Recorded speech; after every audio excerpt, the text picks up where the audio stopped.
ಎಲ್ರಿಗೂ ನಮಸ್ಕಾರ. ಶ್ರೀಲಕ್ಷ್ಮಿ ಕಿಚನ್ಗೆ ಸ್ವಾಗತ. ಇವತ್ತಿನ ವಿಡಿಯೋನಲ್ಲಿ ತುಂಬ ಟೇಸ್ಟಿಯಾಗಿ ತುಂಬ ಸಿಂಪಲ್ಲಾಗಿ ಮಾಡುವಂಥ ಕುಟ್ಟವಲಕ್ಕಿ ಹೇಗೆ ಮಾಡೋದು ಅಂತ ನೋಡೋಣ. ಮೊದಲು ಒಂದು ಬಾಣಲೆ ತೊಗೊಂಡಿದ್ದೀನಿ. ಒಂದು ಮುಕ್ಕಾಲು ಲೋಟ ಆಗೋಷ್ಟು ಒಣ ಕೊಬ್ಬರಿನ ಹಾಕೋತಾ ಇದ್ದೀನಿ. ಸಣ್ಣಕ್ಕೆ ತುರ್ಕೋಬೇಕು. ತುರ್ಕೊಂಡು ಒಂದೆರಡು ನಿಮಿಷ ಚೆನ್ನಾಗಿ ಫ್ರೈ ಮಾಡ್ಕೋಬೇಕು. ಸ್ವಲ್ಪ ಅದು ಕೆಂಪಾಗಿದ ತಕ್ಷಣ ಅದನ್ನು ಎತ್ತಿಟ್ಕೋತಾ ಇದ್ದೀನಿ.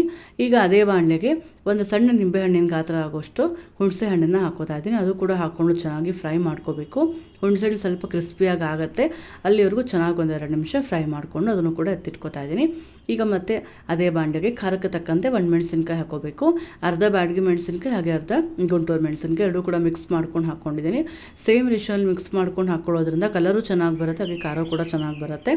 ಈಗ ಇಷ್ಟನ್ನು ಹಾಕ್ಕೊಂಡು ಒಂದು ಚಮಚ ಆಗೋಷ್ಟು ಎಣ್ಣೆ ಹಾಕ್ಕೊಂಡು ಚೆನ್ನಾಗಿ ಅದನ್ನು ಹುರ್ಕೋಬೇಕು. ಈಗ ಹುರ್ಕೊಂಡಿರುವಂಥ ಅಷ್ಟು ಸಾಮಾನನ್ನು ಈಗ ಮಿಕ್ಸಿ ಜಾರ್ಗೆ ಹಾಕೋತಾ ಇದ್ದೀನಿ. ಈಗ ನೋಡಿ ಅಷ್ಟನ್ನು ಹಾಕ್ಕೊಂಡಿಗೆ ಒಂದು ಸತಿ ಗ್ರೈಂಡ್ ಮಾಡ್ಕೋಬೇಕು. ಈಗ ನೋಡ್ತಾ ಇರ್ಬೋದು ಈ ಒಂದು ಹದಕ್ಕೆ ಅದು ಆಗಿದೆ. ಫುಲ್ ನೈಸಾಗಿ ಆಗಬೇಕು. ಮೆಣಸಿನಕಾಯಿ ಕೊಬ್ಬರಿ ಎಲ್ಲ ಹಾಕಿರ್ತೀವಲ್ಲ, ಚೆನ್ನಾಗಿ ಅದು ನೈಸ್ ಆಗಬೇಕು. ಈಗ ಅದಕ್ಕೆ ಉಪ್ಪು ನೋಡ್ಕೊಂಡು ಒಂದು ಅರ್ಧ ಚಮಚ ಆಗೋಷ್ಟು ನಾನು ಉಪ್ಪನ್ನು ಹಾಕ್ಕೋತಾ ಇದ್ದೀನಿ. ಜೊತೆಗೆ ಒಂದು ನಾವೆಷ್ಟು ಹುಣಸೆಹಣ್ಣು ಹಾಕ್ಕೊಂಡಿರ್ತೀವೋ ಅದ್ರ ಡಬಲ್ ಅಷ್ಟು ಆಮೇಲೆ ಬೆಲ್ಲ ಹಾಕ್ಕೋಬೇಕಾಗತ್ತೆ. ಹಾಕ್ಕೊಂಡು ಇನ್ನೊಂದು ಸತಿ ಚೆನ್ನಾಗಿ ರುಬ್ಕೋಬೇಕು. ಈಗ ನೋಡ್ತಾ ಇರ್ಬೋದು ಕಲರ್ ಕೂಡ ಎಷ್ಟು ಚೆನ್ನಾಗಿ ಬಂದಿದೆ. ಈ ಒಂದು ಹದಕ್ಕೆ ಬಂದ ಮೇಲೆ ಈಗ ನಾವು ಯಾವ ಲೋಟದಲ್ಲಿ ಒಣಕೊಬ್ಬರಿ ತೊಗೊಂಡಿದ್ವೋ ಅದೇ ಲೋಟದಲ್ಲಿ 2 ಲೋಟ ಆಗೋಷ್ಟು ನಾನಿಲ್ಲ ಅವಲಕ್ಕಿ ತೊಗೊಂಡಿದ್ದೀನಿ. ಮುಕ್ಕಾಲು ಲೋಟ ಆಗೋಷ್ಟು ಕೊಬ್ಬರಿಗೆ 2 ಲೋಟ ಆಗೋಷ್ಟು ಅವಲಕ್ಕಿ. ಇವಾಗ ಅವಲಕ್ಕಿನ ಸ್ವಲ್ಪನೇ ಹಾಕ್ಕೊಂಡು ತರ್ತರಿಯಾಗಿ ಅದನ್ನು ಪುಡಿ ಮಾಡ್ಕೊಂಡು ಎತ್ತಿಟ್ಕೋಬೇಕು. ಈಗ ಒಂದು ಸ್ವಲ್ಪ ಅವಲಕ್ಕಿ ಹಿಡಿತು, ಅಷ್ಟನ್ನು ಕೂಡ ಹಾಕ್ಕೊಂಡು ಈಗ ಮಿಕ್ಸ್ ಮಾಡ್ಕೋತಾ ಇದ್ದೀನಿ. ಜೊತೆಗೆ ಇನ್ನೊಂದು ಸ್ವಲ್ಪ ಉಳಿದಿತ್ತಲ್ಲ ಅವಲಕ್ಕಿ, ಅದಷ್ಟನ್ನು ಕೂಡ ಸೇರಿಸ್ಕೊಂಡು ಎಲ್ಲ ಮಿಕ್ಸ್ ಮಾಡಿಕೊಂಡು ಚೆನ್ನಾಗಿ ತರ್ತರಿಯಾಗಿ ಪುಡಿ ಮಾಡಿಕೊಂಡು ಮಿಕ್ಸ್ ಮಾಡ್ಕೊಂಡು ಎತ್ತಿಟ್ಕೊಂಡಿದ್ದೀನಿ. ಈಗ ಇದಕ್ಕೊಂದು ಒಗ್ಗರಣೆ ಮಾಡ್ಕೊಳ್ಳೋಣ.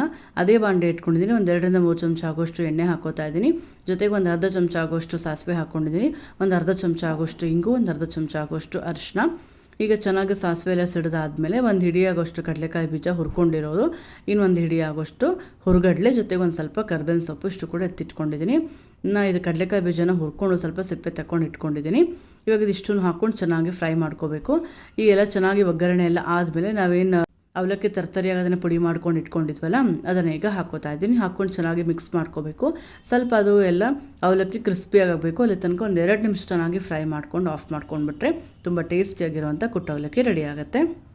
ಹಾಗೆ ಇವತ್ತಿನ ಈ ರೆಸಿಪಿ ನಿಮಗೆ ಇಷ್ಟ ಆಗಿದ್ದರೆ ಲೈಕ್ ಮಾಡಿ ಹಾಗೂ ಫ್ಯಾಮಿಲಿ ಫ್ರೆಂಡ್ಸ್ ಜೊತೆ ಶೇರ್ ಮಾಡಿ. ಎಲ್ಲರಿಗೂ ಧನ್ಯವಾದಗಳು.